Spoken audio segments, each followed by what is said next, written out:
British monarchy. She was thrilled, according to her, thrilled in fact, to be joining this family. According to Prince Harry, this was a family that really she'd never really encountered before. He said that on a statement, if you remember, when he was being interviewed as a guest editor on the BBC Radio 4 show, the Today programme. And it was all very nice, wasn't it? All very sort of cosy and sweet. And then this, of course, really erupted in a massive argument, seemingly because she had a family that she just discarded, tossed away, flicked around, seemingly because they didn't fit the brand new narrative.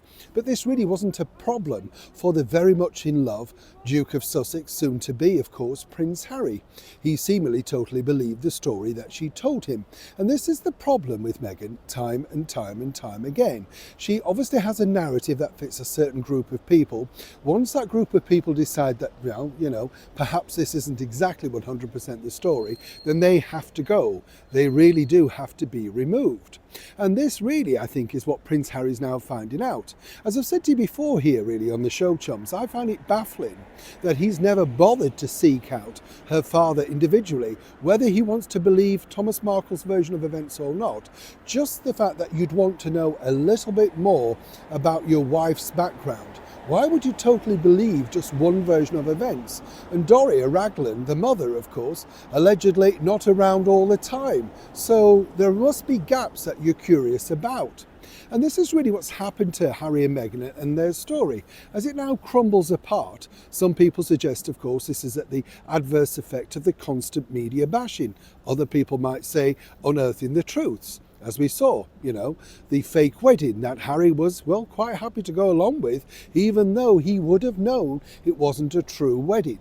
The other version, of course, if you remember, is she had no idea about the national anthem and she had to Google the words because nobody, including all those assistants and Prince Harry, could be bothered to sit down and spend a little bit of time with her to explain exactly what happens at royal events.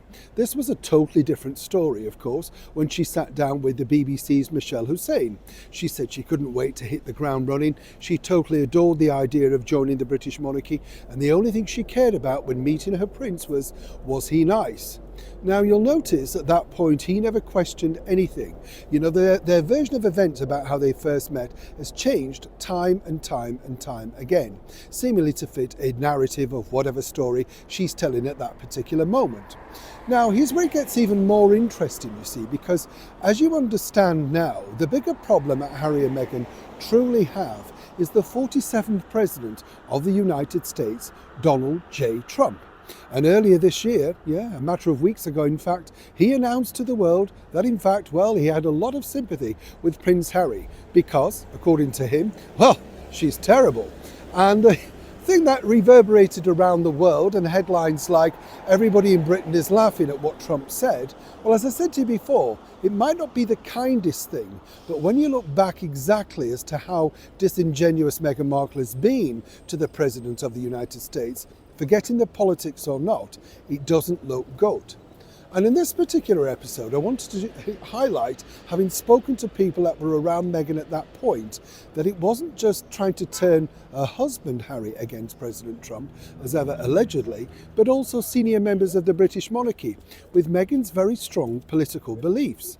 You see, as many people know, when you're a member of the British monarchy, you're not really supposed to have any political leanings. But over the years, we've heard little bits and snitches and pieces, and we kind of get to find out, you know, if you remember, when, of course, our late brilliant Queen Elizabeth II very famously said about the Chinese president visitor, well, that was very rude of him, wasn't it? You know, hardly controversial, but nonetheless, a little bit of an insight into that.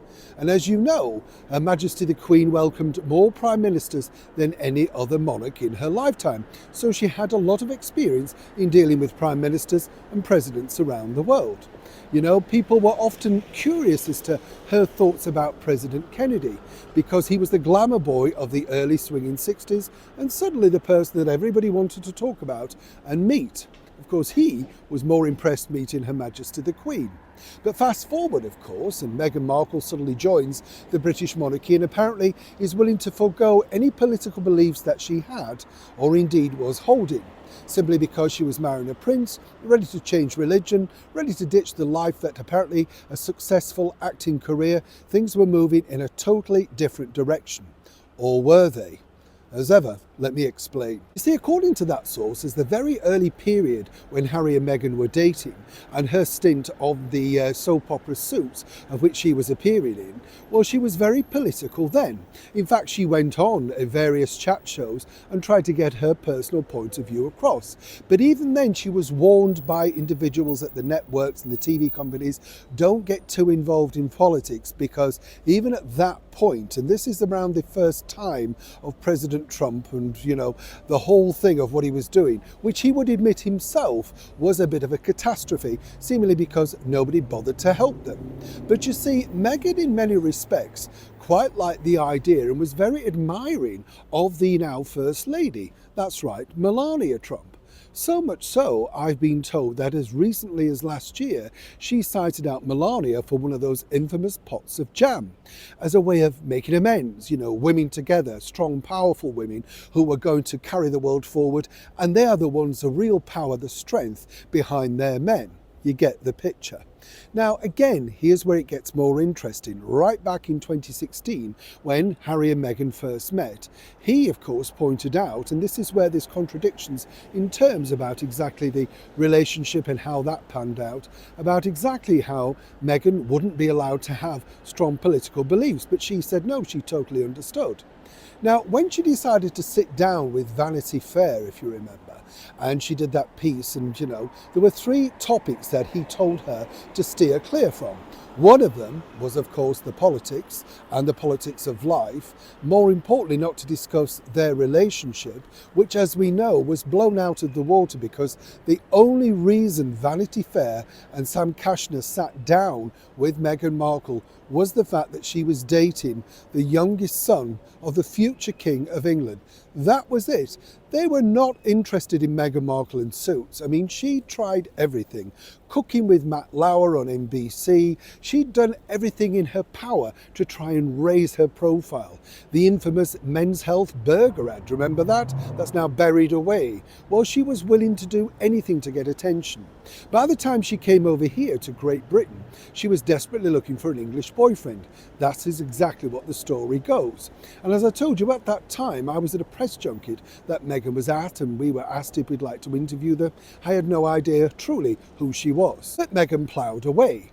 Now, here's where it gets really interesting again, because following the conclusion of the Vanity Fair piece, everything fell apart, seemingly because the palace knew, and Harry certainly knew, that Meghan could not be trusted with the media. She had a narrative. She already had a publicist team, and behind the scenes, she felt that she knew best about what was marketing, how to sell yourself, how to sell the brand of the British monarchy. You get the picture again. So she wasn't taking any flack from anybody, and knew very quickly that she could commandeer Prince Harry into doing exactly what she wanted. After all, he was smitten, madly in love, and all she had to do was batter those eyelashes, according to a former employee, and he simply crumbled and gave in. And you can see that. By the time, of course, they were arriving at the Invictus Games together, things were totally different. That's because as Meghan decided to arrive in ripped jeans and a white shirt and kind of looked dishevelled and all that sort of stuff, but she tipped off all of the relevant media. Basically, everybody knew she was going to be there. So while Harry was claiming, of course, that he was upset and very nervous about cameras following him around and clicking, Meghan made sure, without 100% of a doubt, that her arrival on the arm of, she already decided, her future husband was going to be it. Now, at this point, she'd already pointed out to Harry that she wasn't a fan of President Trump. And once again, he'd reiterated the fact that, she really needed to keep that quiet, because if they were planning any sort of life, politically, they had to remain neutral. And again, she said she understood. But as she pointed out in a chat show interview, she didn't understand why people didn't necessarily like him. She couldn't understand why people were, in his camp, particularly with his background. And if you remember the Access Hollywood chat with, of course, that man, and the infamous chat about, you know what I'm talking about, ladies, all of those things were coming out, Stormy Daniels, and she felt she was being proven right. Time and time again, she felt that eventually people would see her way of thinking. Now, once she'd started to get into the royal family, one of the things that Meghan couldn't quite grasp was the fact that there were no political conversations around the table. According to a source, she tried to strike this up with none other than His Royal Highness, the Prince of Wales, Prince William, and Catherine, the Prince of Wales, then of course the Duchess of Cambridge. But she couldn't understand why she was sort of met with this, well, we don't talk about that or whatever. So Meghan tried a different path, speaking about female leaders, empowering leaders that Britain had already cultivated, like the late Right Honourable Margaret Thatcher. And of course at that point in power, the British Prime Minister Theresa May. She felt that we were progressive as a country because we'd allowed a woman to literally take the top job. But again, according to a source who now no longer works with Meghan or indeed inside that particular vicinity, well, she couldn't understand why people weren't engaging in that story because she just really wanted to get opinions, that sort of stuff. Now, it escalates a little bit further because she was openly stating that she didn't like Donald Trump to anybody who literally would listen, including staff members and, of course, people who were very close and senior inside the British monarchy. A few raised eyebrows. So you can understand, if you think about it, fast forward now, and literally her husband's fate lies in the hands of this particular man. But you see, the bigger insult, really, and this is the biggest problem for Meghan Markle, you have to remember that Mr. Trump is of a delicate nature. You don't get to the very top by not having something of a thin skin. You can be tough in business, but deep down you want people to like you. I've met Donald Trump and instantly I thought, here's a man that knows exactly what he's doing in business, but actually a bit of a daddy. Do you know what I'm saying? I met him at the period of the NBC, The Apprentice stuff, and he was a big television star at that point with no plans, according to the people around him, to run for president. But you understood you had to be extra nice to him to keep him on side. Not a problem. He was a nice man, very engaging, very, very well-mannered, I would say. By the time that Meghan Markle had moved over here to Great Britain, the Trump presidency was in full swing, and she was very vocal about her thoughts regarding the President of the United States. And according to a source, many times she tried to get into conversation with our late monarch, Queen Elizabeth, about politics, basically trying the route of, what was this Prime Minister like? What was Margaret Thatcher like? Because apparently she didn't know too much about British history. A line, of course, that she's used time and time again, claiming, if you remember, that she didn't know anything about British royalty. But as the Queen very quickly worked out, she seemingly knew quite a bit of back history about Harry's mother, Princess Diana. And this is from an excellent source, let me tell you.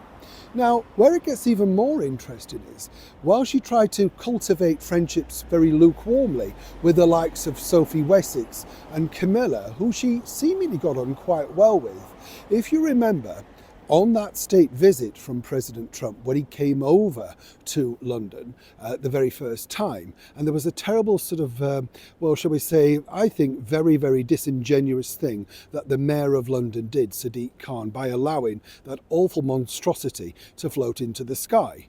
Meanwhile, when somebody did that to him, he instantly had it shot down. He couldn't cope with it. Thin-skinned, you get the picture. Always ready to dish it out, but not ready to take it.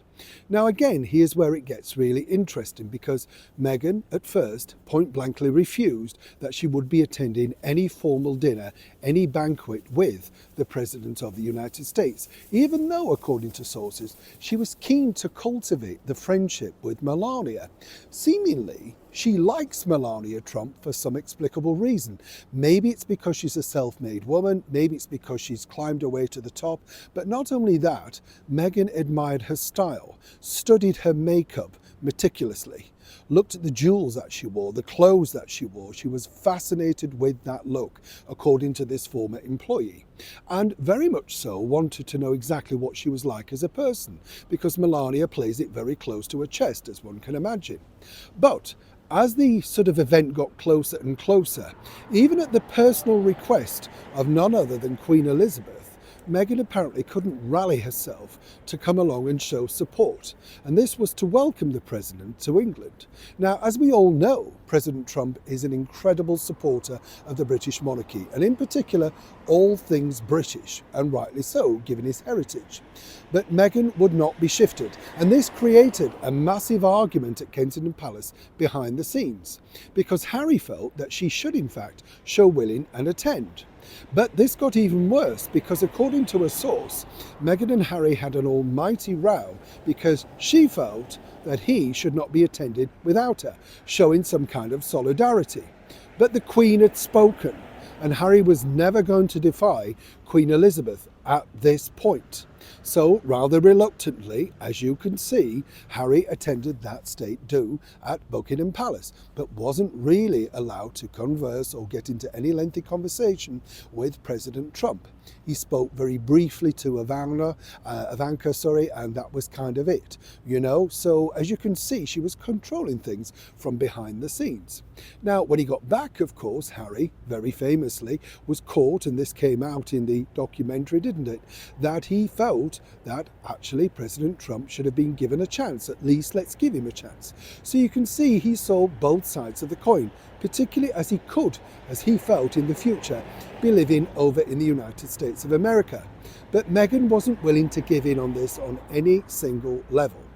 Now, fast forward a few years down the line, and this again is where the narrative takes a different turn. Because when Joe Biden got into power, Meghan suddenly wanted to get more political. If you remember, she wrote letters to Congress and then urging people to vote. She was very quietly, under the sort of carpet as it were, trying to make sure that she had a political voice heard. But seriously, nobody was interested.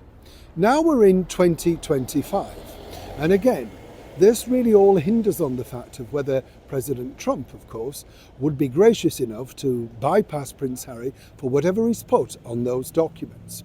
But Meghan's not too fussed. Now, the other side of the coin is she feels that President Trump has made a bit of a faux pas by saying this literally on the public stage. She was upset, apparently near to tears, in the Montecito mansion, crying at the fact that the President of the United States had singled her out and that seemingly everybody was piling on and joining in. But the reason why Trump said this was simply not because, of course, of the fact that he may possibly personally feel that Harry has a lot on his plate. That was by the by. The bigger picture really was the fact that he felt it was insulting to the late Queen that Meghan wouldn't make an effort, even for her. Forget him. He's openly said, forget me, but how could you turn down a request so soon when you entered into the family of the British royal family? When you get a request from the Queen, no matter how ill you are, surely you could stump up and seemingly make something of an effort. And that really was the bone of contention regarding Trump and Meghan Markle. Now, she feels, according to a good source, that he's just going to time it again, no doubt upon the arrival at the launch of her next event, which is, of course, With Love, or As Ever, or American Riviera Orchard, Meghan for Netflix. Now, according to insiders, well, Netflix are not too fussed. Once again, it highlights the show and they're all about publicity. That's all they truly care about. But the final insult, some people might say, for Meghan Markle was simply this. Late last year, of course, President Trump met with Prince William, the Prince of Wales, in Paris for the Notre Dame. And if you remember, of course, he spoke very warmly, eloquently about what a handsome guy he was and how they'd shared information regarding His Majesty the King and his health. This really was very much a, shall we say, dark moment for Meghan Markle, seemingly because she felt that everything she thought, of course, about her personal thoughts regarding the president, and she's never actually gone in, and of course the Prince of Wales, as the people that could be operative in smoothing the waters with a very choppy ride so far for the current government headed by the Right Honourable Sir Keir Starmer. So things could have been radically different for Meghan Markle. She really could have been literally invited to the White House. Some might suspect every little girl's dream if you're born and raised in America. But once again, that opportunity has been blown out of the window. Now, you might have thought, well, could she not have had that through the previous government, the previous presidency, that of Dr. Jill and Joe Biden? But if you remember, there were allegations, the fact that apparently Meghan and Harry tried to hitch a ride back from London on Air Force One. Remember that? So whichever way you look at it, whichever term you might think, seemingly whether Meghan got on with President Trump or indeed the Biden clan, things are not necessarily going her way. And all she does know is that the President of the United States of America has vocally said across the world that he has a lot of time for Harry, as many people do, that she's terrible. Now, is there any truly coming back from that? Meghan believes so. All she has to do is ride out the next 4 years and seemingly things will be honky-dory once again. On top of all of that, she also believes that if her show for Netflix becomes a glittering success, then it could be the opposite way around, where Melania Trump may indeed wish to partake and have a seat at Meghan's table. As ever, Neil Sean in the very heart of London.